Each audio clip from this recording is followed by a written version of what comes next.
Interbalance is a boutique consultancy outfit that was established back in October 2015 and with the objective of bridging a gap in sustainability that we saw in the Sri Lankan corporates.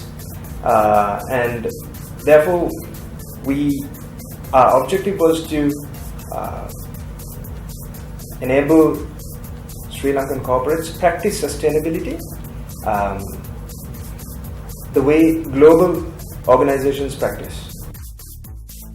Okay, so we have been, we are certified by AA 1000, as well as we have been selected as a GRI data partner for Sri Lanka. So there could be only one data partner for a country, and we are the sole data partner, which means that we have been recognized by these global institutions for our expertise and our capabilities, thus enabling us to consult in most industries, in almost all industries, and so far we have consulted in the maritime industry, in the manufacturing industry, in conglomerates, banking and finance, and if you break down the conglomerates, that goes into many other sectors such as IT, transportation, food and beverage, retail, and so on.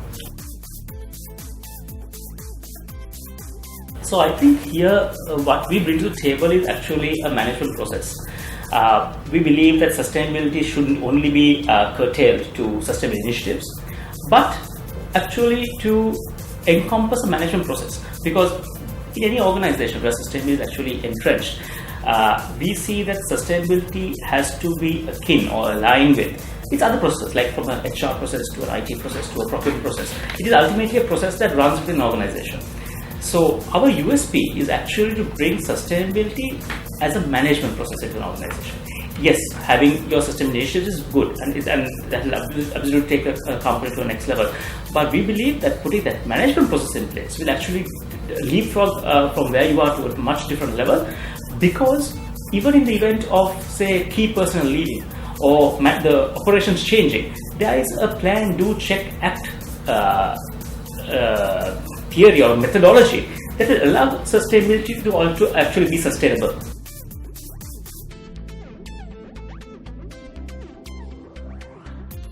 I think it's important to note that a lot of people have differing views of sustainability, and I don't think that's necessarily a wrong thing or a bad thing, but we believe that there is definitely a market requirement to make sure sustainability is sustainable, and it's with that gap that we see that we are actually coming into the market to say, hey guys, look what let us complement what you're doing by putting this background management process in place. Yeah, I think in terms of the misconceptions in Sri Lanka, mostly sustainability has been misunderstood as a charitable function, a nice to do, a nice to have, not necessarily focusing on the return on investment. And the misconception with the word CSR.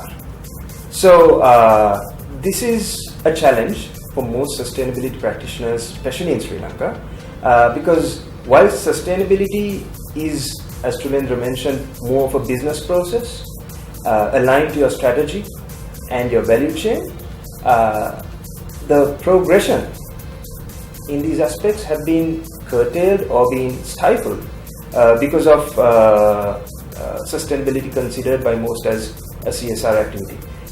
Let me just explain a bit more in that. What does that mean? So for example, if an organization says that they need to build a school for some community which they are existing, or for kind of upliftment of an hospital, or some kind of development of some roads. Yes, it is something that is important because there are a few stakeholders who will be concerned about that. Maybe there is a community who's concerned about it. But it does not mean that there has been a very robust method of identifying if that is the most important investment for the organization at that time. So therefore we bring about a process in identifying this particular investment, whether it's important to the organization at that time, and also whether it's important to the key stakeholders of that organization. And I think this is where we bring in the whole point of materiality. And this is actually what the AA1000 accreditation we bring to the table and comes into play. Because what we do in terms of assessing a company's material topics, or it's the important topics, if we want to use a more layman type of term, is that we use the AA1000 standard, the UK standard, to ensure that what we identify along with the company of its material topics is actually relevant to the organization. So you will probably not see us, for example, pushing an IT company to take water as a relevant topic, because obviously for reasons that water may not be too relevant. I may be wrong, but I mean that's just an example I'm giving out. So there will be some degree of science in the material topics identified using a standard like the AA1000 standard, and then which is something we bring to the table. So going beyond that, I think what we bring afterwards is, look, we've identified the material topics. Now what I will do about it? Now, and I will touch upon this a little bit later as well, but this is where a top-down management approach now comes into play. Do you have the policies and the management approaches to basically manage those material topics or those important topics? If so, good, well done, but otherwise let's build those for you. Once you have those material topics and policies in place, now do you measure it? Because you cannot manage what you cannot measure. So, and I'm not talking about measuring once a year to do an annual report. That is technically not too value adding. But what you should be doing, or what a company should be doing, is to at least obtain the information of their material topics at least once a quarter, once a month if they could, and start reviewing that at a management decision-making body, at their expos or board of management or whatever. Because this information will then lead to corrective action, and that corrective action is what will lead to improvements and risk mitigation. The market has been quite accepting, especially because we bring a niche solution to corporates who have not seen such a solution being brought about in Sri Lanka. And therefore, since we emphasize on the process improvements, the policy to be in place, as well as the return on investment through sustainability, quite a few clients have been keen to understand the tools and the processes required, and therefore we have been quite successful in the past 3 years.